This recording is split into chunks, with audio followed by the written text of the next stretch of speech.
Good evening students, how are you? This is M Singh sir here. बेटा आज की इस वीडियो में एनसीईआरटी फिजिक्स का क्लास 11 का लॉज ऑफ मोशन चैप्टर का क्वेश्चन नंबर 16 लेंगे। Two masses 8 kg and 12 kg are connected at two ends of a light inextensible string that goes over a frictionless pulley. Find the acceleration of the masses and the tension in the string when the masses are released. इस question में ये कह रहे हैं कि दो मास हैं 4 kilogram के 12 किलोग्राम के, वो एक स्ट्रिंग के दो एंड पर बंधे हुए हैं और वो स्ट्रिंग एक पुली से पास होती है, पुली फिक्स होगी। अगर ये मास रिलीज कर दिया जाए तो इनका आपको कॉमन एक्सेलरेशन पता करना है। Solution, here is a fix pulley और इस पुली पर से ऐसे एक मास जाता है, एक ऐसे मास जाता है। इसका वेट 8 किलोग्राम हम लिख लेते हैं, 8 केजी वेट है सपोज लेफ्ट साइड में। आप किसी भी साइड ले सकते हैं, आप या तो राइट साइड में आप इसे ले लें। दूसरा, ये वेट जो है बेटे वो 12 किलोग्राम है। आप सभी को पता है जो हैवी बॉडी है वही नीचे की ओर चलेगी, ये बॉडी नीचे की ओर कुछ एक्सेलरेशन ऐसे चलेगी, इतनी एक्सेलरेशन से ये बेटा मास ऊपर की ओर जाएगा। कौन कौन से फोर्स काम करेंगे आपको पता है। इसका जो वेट होगा 12G नीचे लगेगा, स्ट्रिंग में टेंशन ऊपर की ओर लगेगा। टेंशन का रूल आपको पता होगा, ये जो पॉइंट ऑफ कांटेक्ट होता है उससे अवे लगता है। आप यहां पे भी दिखाना चाहे तो इस टेंशन का रिएक्शन फोर्स आप यहां दिखा दें कि इसका रिएक्शन नीचे की ओर लगेगा, ये भी टी के बराबर है, क्योंकि हर फोर्स बेटा एक्शन रिएक्शन होता है। इस स्ट्रिंग में हर जगह पे टेंशन सेम होगा, क्योंकि जब स्ट्रिंग मासलेस होती है और पुली फ्रिक्शनलेस हो तो उसके हर पॉइंट पे टेंशन सेम होता है, ऑलरेडी हम जानते हैं। इस पूरी स्ट्रिंग में टेंशन हर तरफ सेम होगा तो यहां पर लीजिएगा, इस पे टेंशन अपवर्ड लगेगा, वेट 8G बेटे वर्टिकली डाउनवर्ड ही लगेगा, और इस जगह पे भी टेंशन का लाइन ऑफ एक्शन टी आप बना सकते हैं। एक्चुअली क्वेश्चन में इन्होंने सिर्फ एक्सेलरेशन ए पूछा है, लेकिन हम यहाँ पर टी और ए दोनों फाइंड आउट कर लेते हैं। इवन जो ये पुली जिस स्ट्रिंग से यहाँ जुड़ी है, इस पर अगर टेंशन को हम टी डैश ले लें तो हम टी डैश को भी फाइंड आउट कर सकते हैं कि क्या आएगा। आप इसका फ्री बॉडी डायग्राम आप देख ही रहे हैं, तो 12 केजी के लिए अलग से इक्वेशन लिख लीजिए, 8 केजी के लिए अलग से। मैं इसको स्टेप वाइज कर देता हूं। For 12 KG block, 12 KG block का अगर फ्री बॉडी डायग्राम हम अलग से बना लें तो ये 12 केजी का ब्लॉक है, 12G का वेट डाउनवर्ड लग रहा है, टेंशन T अपवर्ड लग रहा है, लेकिन ये बॉडी जा नीचे रही है। तो आप जानते हैं बेटा जिस डायरेक्शन में बॉडी जा रही होती है उस डायरेक्शन में नेट फोर्स निकालते हैं। Net downward force is equal to 12G minus T आएगा, और न्यूटन ने अपने सेकेंड लॉ में बोला है फोर्स इक्वल टू ma होता है, therefore 12G minus T equal to ma। बेटा m मतलब ये 12 केजी का मास 12 ये इक्वेशन 1 आ गई।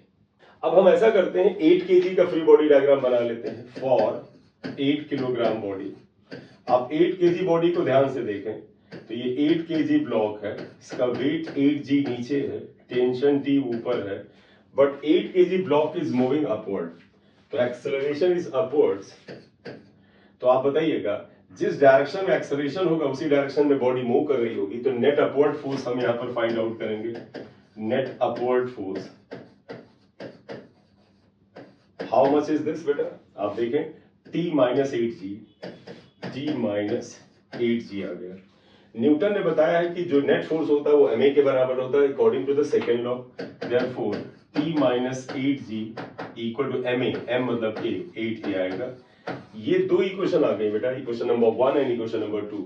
दो इक्वेशन सॉल्व करके दो अननोन हम निकाल सकते हैं। तो एक काम करते हैं, उस इक्वेशन को यहां पे रख करके ऐड कर देते हैं। तो उस इक्वेशन को यहां पर अगर कॉपी करें तो 12G minus T equal to 12 आया था इन इक्वेशन 1। अगर हम इन दोनों को ऐड करेंगे, एडिंग, तो इसका मतलब देखें बेटे ये माइनस है ये प्लस है और ये कैंसिल हो जाएगा, ये माइनस ये प्लस कैंसिल होगा। सिर्फ यहाँ है 12G minus 8G, 12G minus 8G क्या हुआ 4G, और ये दोनों ऐड होंगे तो हो जाएगा 20A। अब G की वैल्यू लिख दीजिएगा 4 इंटू 10 इक्वल टू 20A। 0 से आप इसे कैंसिल कर दें, 2 से इसे 4 को कैंसिल करेंगे, तो therefore acceleration equal to 2 metre पर सेकेंड स्क्वायर आएगा। अकॉर्डिंग टू क्वेश्चन उन्होंने यही पूछा था, लेकिन हम यहां पर क्या करें, ये A की वैल्यू उठा करके चाहे तो इक्वेशन 2 में या 1 में रख दें तो टी आ जाएगा। मैं इक्वेशन 2 में रख रहा हूं बेटा,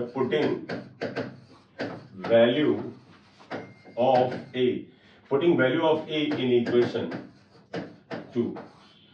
इक्वेशन 2 है t minus 8g equal to 8a, ये इक्वेशन 2 है। हमें t फाइंड आउट करना है तो 8g को राइट में ले जाएं और 8 को कॉमन ले तो g प्लस a आएगा।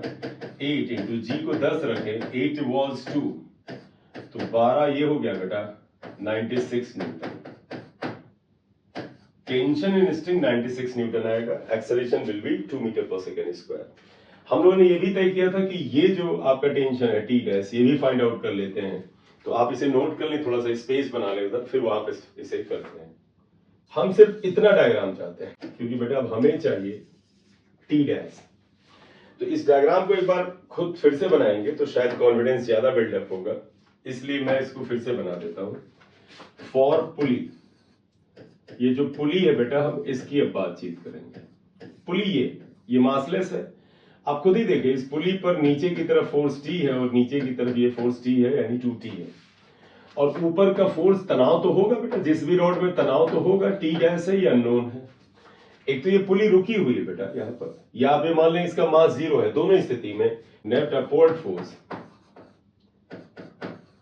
तो क्या आएगा, T dash minus 2t equal to mass of pulley into a आएगा। MP is mass of pulley हमने लिया, लेकिन क्वेश्चन कहता है पुली मासलेस है। कुछ ना बोला जाए तो इसका तो मासलेस ही है। दूसरा, पुली बेटा फिक्स है तो एक्सेलरेशन भी 0 है, तो यहां पर तो मास ऑफ पुली भी 0 हुआ, एक्सेलरेशन भी 0 ही हुआ, तो ये पोर्शन तो 0 हो गया। तो t dash minus 2t equal to 0, therefore t dash equal to 2t, तो 2 इंटू 96। आप इसे सॉल्व कर लीजिएगा, 192 आ जाएगा।